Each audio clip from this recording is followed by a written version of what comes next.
Okay, let's get into it. So, as you might know, Assetto Corsa Competizione for the consoles just got another update. I think it's 1.5.4. Introduced some new HUD features and a couple other minor features. It also shows in the game modes where you can select the GT4 class, even though that DLC is not yet available, which is a bit of a cock tease. But okay, I am eagerly looking forward to that GT4 content. I just absolutely can't wait for that to come out. But let's get straight into a little race here at Circuit de Barcelona, Catalunya. And in the interest of full disclosure, yes, I'm doing the commentary after the race. I don't normally do that. I prefer commentating while I'm racing. I think it's more entertaining that way. But just did it this way as an exception this time because reasons. So let's get into a little bit of ACC talk while we start this race that will proceed from early pre-dawn into the day. I think I've got the time multiplier up on like 24, so it'll go from about 6 a.m. here to somewhere in the mid-morning or whatever. And check out this feature. Whoop! One of the new features in this update is they've removed collisions from the pre-start procedure, the rolling start, and in the pit lanes, which is kind of nice because, these start procedures, these AI cars are all over the place. They'll be crashing into each other. They'll be, you see them running all over the sausage curbs and like swerving into your lane and shit. So getting rid of that collision when it doesn't really matter is way bigger of a deal than it really should be. But, whatever. We'll take the small gains where we can. And speaking of gains, this is where I win the race in turn 1. But, I've noticed a few other things about the update, too, as well as just small differences to the HUD. But mainly, I've been getting a lot of crashing, where the game will just freeze up, and then it'll boot me out, and then the PlayStation brings up an error message and just gives you the option to report the error or to just, do nothing or look at the suggested actions or whatever. But it definitely has been crashing a lot more. But, hey, on the upside, the new consoles will be out in 2 months, and hopefully by then I'll be playing this game on new hardware. And hopefully that'll make it a little less buggy. Hopefully. I don't know. Maybe it'll need an update for that. Maybe not. We'll see, I guess. Well, I know I haven't been posting a whole lot of ACC content in a while. I have been steady playing this game just constantly, like almost every day. I have to say that in spite of every negative thing that you could justifiably say about ACC, it really has become, look at me hitting the sausage curb and about going around there. It really has become, I have to say, my favorite racing sim of all time. Just the physics are unbeatable. The sound is unbeatable. Yeah, the frame rate sucks. Other games do the graphics better. Other games, I won't say do the force feedback better, but they'll do force feedback where I prefer. But despite all of these things, this game is just phenomenal. But one of the things that I have been doing in the meantime is just trying to get a good grip on each and every car. And of course, when you're fresh into this game, you're going to gravitate towards the cars that have a little bit more forgiving handling, mostly towards you know, the front engine stuff, the stuff that doesn't tend to over-rotate, you know, if you get into a slide or hit one of the sausage curves or whatever. And I have to say, I'm in this Huracàn, this Lamborghini, and it, for me, really has been my bugbear in this game. It's been the hardest car for me to maintain a consistent pace with without spinning it around. And I know for most people that car is you know, the cup car Porsche that doesn't have any traction control, or one of the other Porsches that, you know, with that engine in the rear, and a really tightly sprung suspension, it will just chuck you around and make you face the wrong direction at the drop of a hat. But for me, my personal struggle has been with the Lambo more than any other car in the game. And one of the things that, hell, even the developers will tell you, and experienced ACC players will tell you, is pick one car and stick with it, and just do that one car. And you know, they're not wrong. That is a very good tactic, especially when you're learning the game.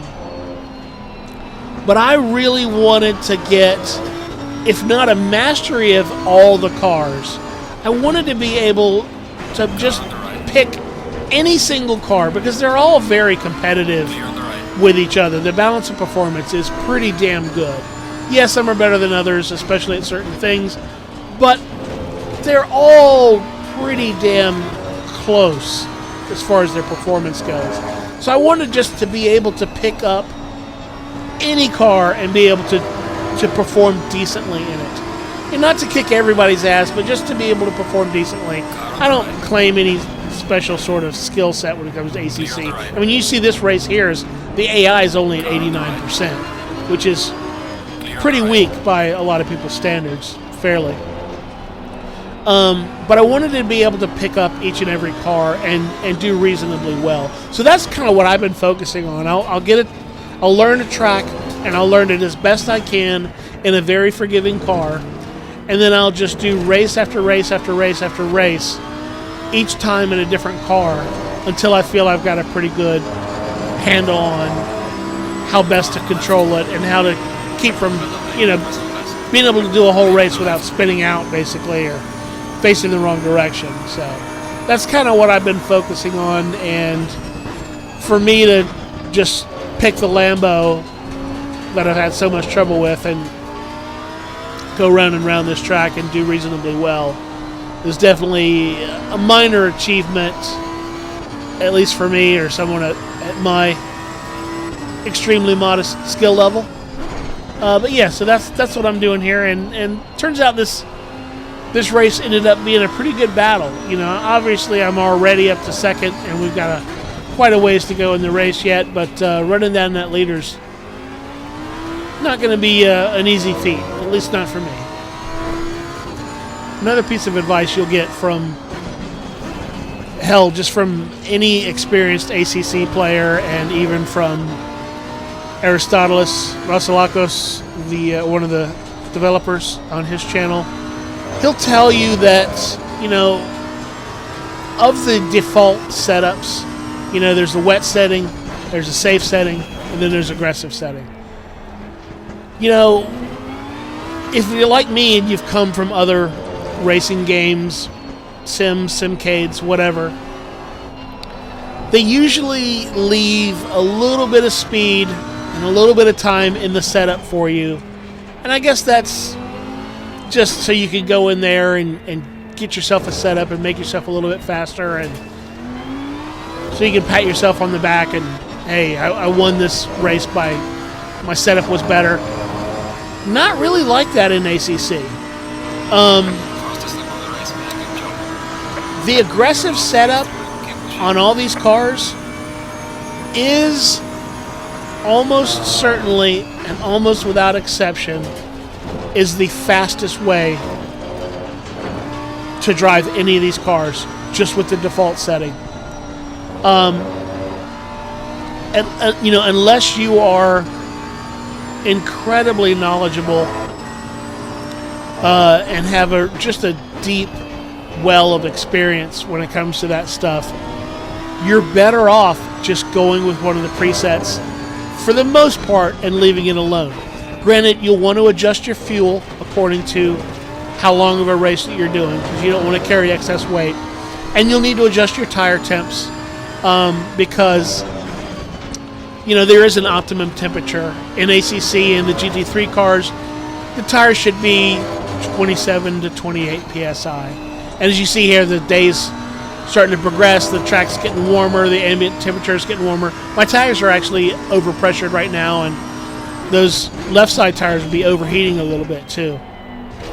But basically, choose the aggressive setup, adjust the fuel and the tire pressures with a little bit of practice, maybe the steering ratios if you want. But just know the way that it's set up is pretty much the fastest way to go. Now, I'm not saying don't adjust it, but if you're adjusting it, maybe you're adjusting it to give yourself more aero balance towards the rear because you keep losing the rear end. That's not faster. That's you compensating for your inability just to keep the car planted at all times and be smooth on the throttle or whatever.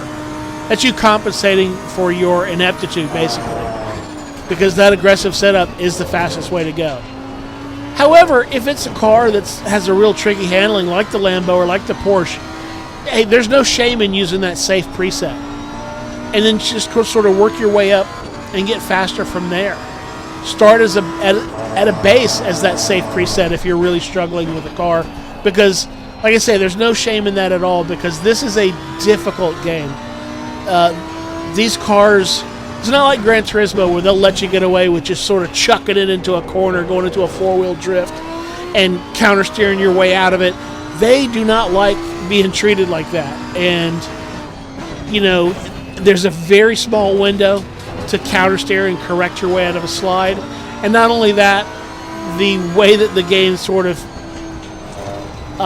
lets you know that you're sliding is much more subtle than like I said, like a Gran Turismo or something like that. So just know this game is difficult, and if you're having trouble, go to the safe preset and then work your way up towards the aggressive one. But just know that aggressive preset it's the fastest way to go.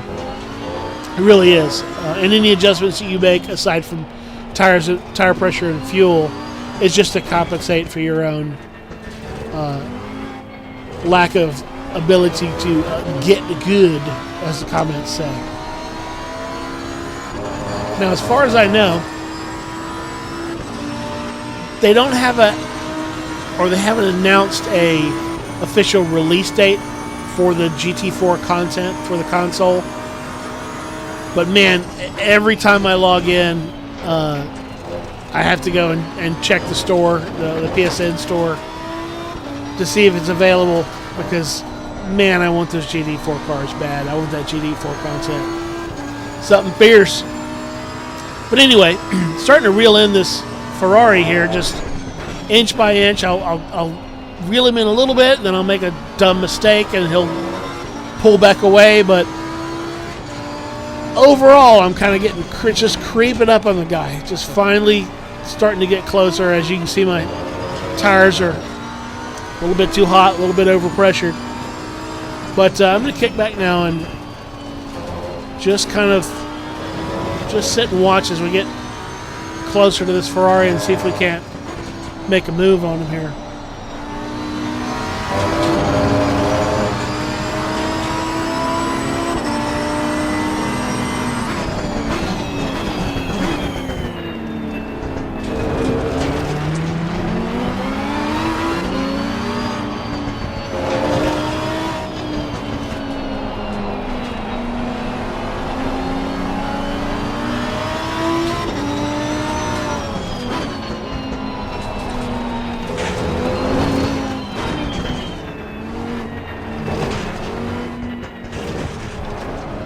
Oh! God damn it, I hit that sausage curb! Almost spun myself around. Definitely lost time. Oh, man.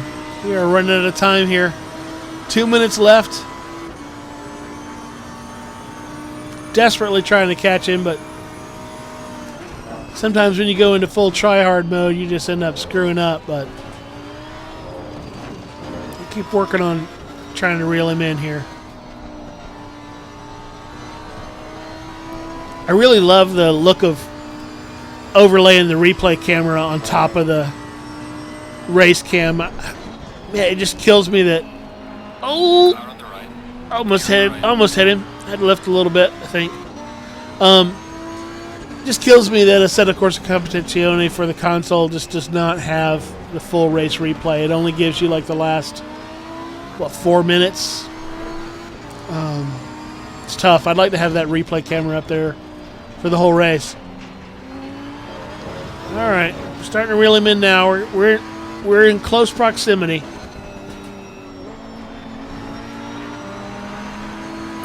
And we got a little bit better exit out of there.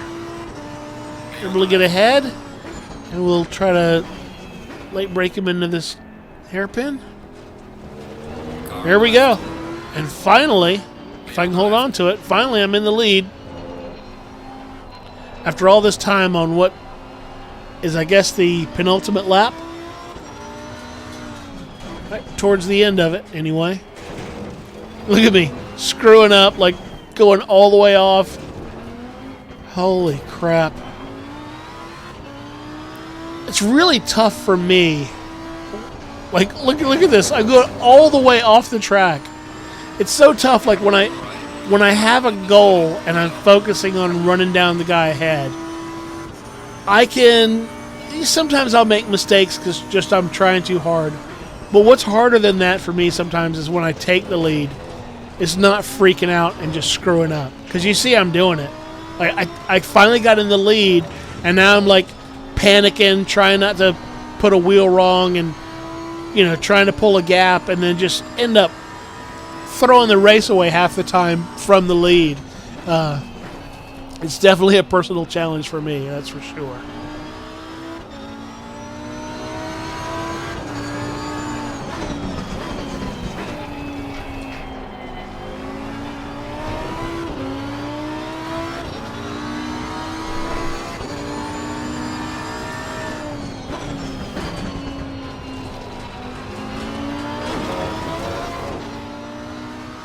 But I'm starting to pull a little bit of a small gap here, on the last lap. But speaking of struggles when I'm ahead, one of the things that I forgot, aside from my braking reference here apparently, as I go hell of deep and off track, is my fuel.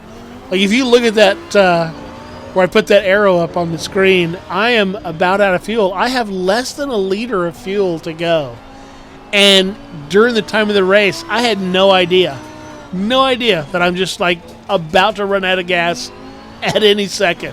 Because before, when I had practiced this race, I guess my pace wasn't fast enough to do 9 laps. So I only put like 8 laps of fuel plus a little bit extra in there. And as you can see, across the finish line with 1/10 of 1 liter left, and I actually run out of gas right here, and you'll see the Ferrari just zip past me like I'm standing still, because I basically am. Woohoo! But anyway, that was a good race. It was lots of fun. Thanks for watching, man. I'll catch you in the next one.